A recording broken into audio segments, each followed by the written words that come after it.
more information about what it's doing, why it's best practice, that kind of thing. Okay. And Um, so a nice tool. Definitely something to keep if you're doing server work. To now, would the tool, and my last question on this tool, would this tool give you the option to remotely scan a different server on the same network? I believe it does. I believe it does. I've never used it before, but I think I did see an option to scan a remote computer. Okay. Well, So, very cool. Definitely check it out. It's best practice analyzer. So I know when in the past I have used MSVA before because just the baseline analyzer. That's because I thought all the information was pretty useful what it brought to the table. and with that, that brings me to the other topic. I mentioned that this guy called, he was an IT person. He was having trouble. I can tell you this. Do you know who the worst clients are? The ones that are difficult because they won't just allow you to do your job. I think that's true. I think the worst clients are the ones who think they can do it themselves, and they try and do it themselves, and they screw things up, and then they call you with an emergency. They want you to fix it. Mm. For instance, a company that has their own in-house IT guy who isn't really familiar enough to be an IT guy, but he knows the most, or he has been doing it for years. I find those kind of calls very annoying because when you ask them, "What did you do?" What do you normally get? Um, Usually I power it off and power it back on. Usually they say, "I don't know." That's true. What's changed? I don't know. Okay. What have you tried so far? Tell me what steps you did. I'm not sure. Okay. So I have to start from the beginning. Not knowing what you've changed to try and fix it, I find those annoying because the one, they want you to fix it right away. I'm chuckling because Computer Pro in the chat room says, I hate when they say my brother looked at it, but it's okay because he's real good with the computers. Mm-hmm. Yeah. When they say looked at it, did he look at it or did he touch anything? Yeah. Same kind of thing when they ask me, do you have time for a quick question? Yes, you can ask me a question. Mm-hmm. I don't have time to answer it, but I have time for you to ask me. All right. So then you have one of these customers. Okay. I've had actually a few of these in the past few weeks, which is why I'm bringing it up. Now, I'll do the work for sure, but I tell them when I ask a question and they say, I don't know, I tell them, okay, I'm going to have to start from the beginning, and this is going to be expensive because I have no idea what you changed. You don't have any records of what you changed, so I have to check everything I can think of to try and get this working. It's going to be expensive, and it's going to be time consuming, which is why it's expensive. I make that clear up front. And then I say, and I can't guarantee that I can fix it. But all my time will be billable. And they go, okay. And then on top of it, we have decided to implement a new rate for these kind of customers. So our standard rate, let's just give round numbers. Let's say our rate's $100 an hour. Mm-hmm. We've decided that if they have an IT person in-house and he can't fix it, then it must be advanced support that he needs.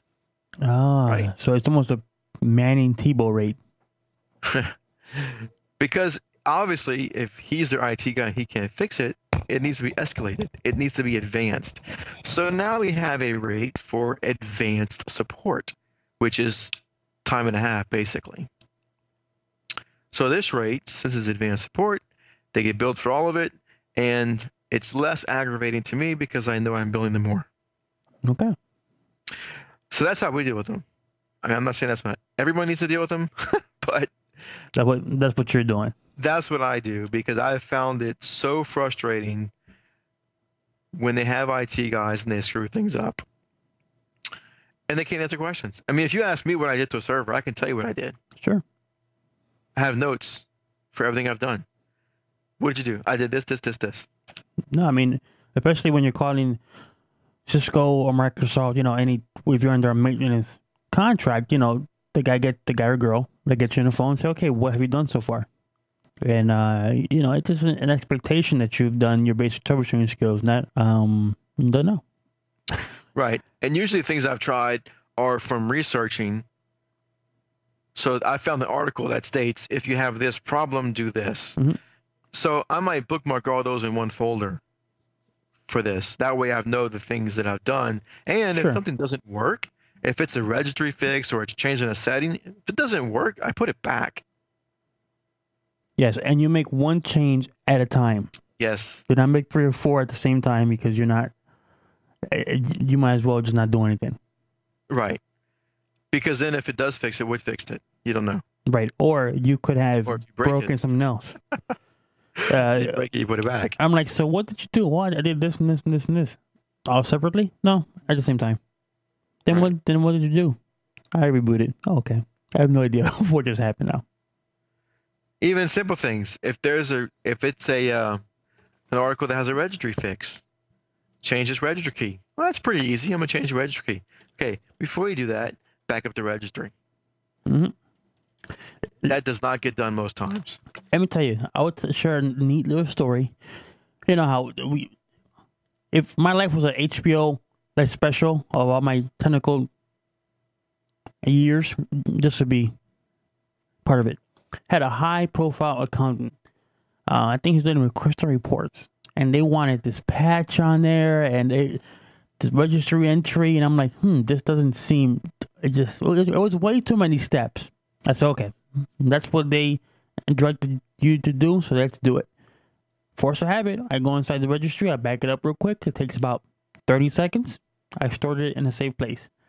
Apply this patch, upon reboot, blue screen, never got back into Windows. I could get inside safe mode, but it would never boot back normally. So I said, no biggie. I got into safe mode, or I restored the registry and got them back up and running. And the day after, our quarterly numbers were all due. And it was on this guy's laptop who's been working on this for like a month and a half straight. And because I backed up the registry. So that's a good point that Matt Rainey just brought up. It better be safe than sorry. I'm sorry. Exactly. And small changes, no matter how small, can really screw things up, especially on a server. I probably am guilty of not backing up on workstations because I don't really, workstations are easy. I mean, if you have a server set up right, your computer goes down, you should be able to reload it and not lose any data, because you shouldn't have any data on this workstation anyway. Mm-hmm. Plus, you don't have all the extraneous programs running like you do at home users. You have your business applications, and that's all you need. What's that word that you just used? Extraneous? Extraneous? I think I'm going to start using that tomorrow. I'm going to work that word into every possible conversation I have. I like that word, extraneous. What are all these extraneous applications running? I try and get quotes from, that's not a quote from Moss, but I like to get quotes from Moss, from IT Crowd, and throw those in the conversation sometimes. All right, so then if you're dealing with a client here that has IT in-house staff, so you're going to charge them a different rate because they're a little bit more difficult to deal with. Well, plus they've screwed things up. So, well, yes, I mean, anybody, we recommend anybody, all of our clients, yes, they should have the admin password. They should not use it. Again, unless at our office party, the whole building explodes, you can use the admin. Which I think Matt Rainey just exploded. Wow. Do you know what's funny about this? Happens about every 7th show. I have no idea why. We'll wait for Matt Rainey to get back online. I find it kind of funny after he said blow up, he went offline.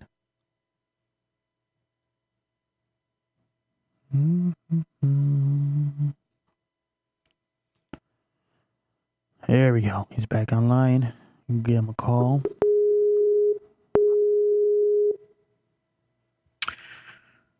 Sorry. No, it's all good. I will tell you that my time to lives on my pings are looking quite sexy right now. Okay. What What does that mean? I Means like it. it's probably not on my end.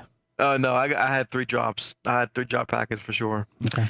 Um, I'm gonna start a ping test for my Mac because I want to know if it's my computer or my internet connection. Vince, Um, Vince is asking if it's your watch guard is the issue. See, I don't have a watch guard, but I was gonna put one in my house, but I didn't. I have a Linksys, but I am gonna put a watch guard in, so I'm gonna do a VPN between here and my office. I do have a cheap Linksys, unfortunately. Um, I was gonna put it in my watch guard, but the watch guard I had didn't have Wi-Fi on it, and I might just need to get over that and put the watch guard in. Gotcha. All right, so um, what was I last saying? You're talking about a Christmas party and blowing up and you have yeah. a password. Okay, so yeah, if the office blows up, you have your admin password. Yes, fine. You can use it to give to someone else, but you shouldn't use it. And if you do use it and you mess things up and you're going to call me, it's going to be advanced support also. Okay. So anybody who's using that password when we recommend they not is going to get that charge of advanced support. Okay. So that's how I've been dealing with those people. And some of these problems that they create are unbelievable. I'm thinking, really? I could let my wife manage a network and she wouldn't do that. You know how,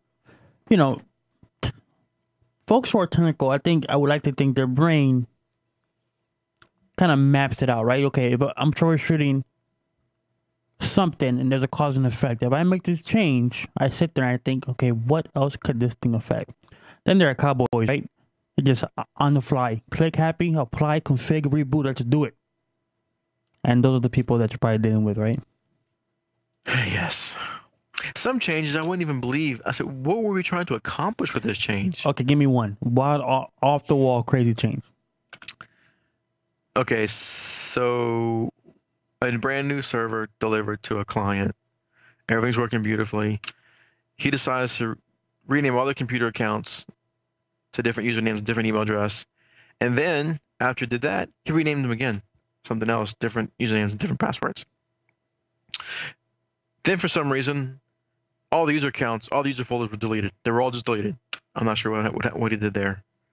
Then he went into SharePoint and created all kind of sites in there, so everything stopped working in SharePoint and IIS.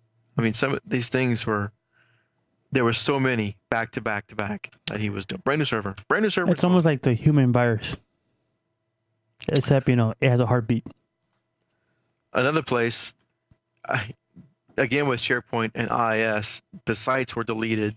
The whole sites in IIS were deleted, and the websites on this computer with those folders were gone. The sites from IIS were gone, and this is the SBS monitoring sites. So for all the reporting, all the backup stuff, that's all gone. He has no idea, of course, how it was deleted, but nevertheless it was deleted. All right, cool. Just crazy. One guy had the admin password, decided to go in himself and make his domain account and a network admin account. Why? I don't know. And then things stopped working. Well, because the network admin account has different policies applied than the user account. So that had to be corrected. I mean, the people having the admin passwords, it's a bad thing. It's a bad thing. I almost want to put in a lockbox with 2 sets of keys. They have a key and I have a key. And if they want to get it, we can come both turn our keys at the same time and they can open the box. I like the missiles. Yeah, right. I want them on dog tag and just... All right, man. And what else you got? All right. This is a quick note. Have you been seeing a lot of bad motherboards lately? No, at work we are all an HP shop. And I can't say that motherboards go bad. Us too. Oh, really? This was a nightmare. A server, brand new HP server come in. We're prepping it for a client. Everything's done. I went through everything. Created the domain, set up the account, set up the shares, group policy for drive mappings. Everything was done. Shut the computer down. I'm going to schedule the install. Well, I realized when I was looking on their existing